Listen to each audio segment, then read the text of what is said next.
Hello, it's Joel Hawk from MarineMax. Today we're sitting on a brand new 2026 Harris Grand Mariner 270.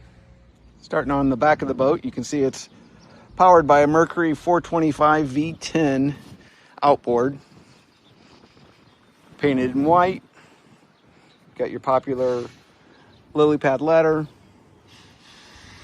It is the center walk-through version. You've got dual loungers, rear facing the rear. See the nice powered tower, illuminated lighting inside, along with your cup holders. Plenty of features.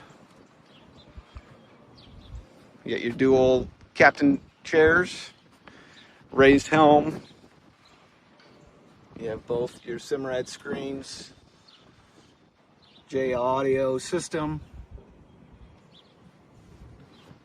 This boat is equipped with the bow thrusters, making docking a cinch. You've got the popular table,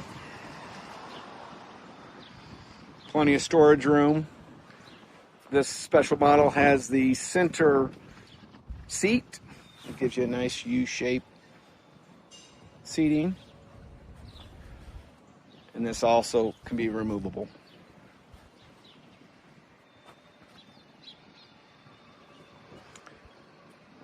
Thanks for watching. Joel Hawk from MarineMax, Lake of the Ozarks.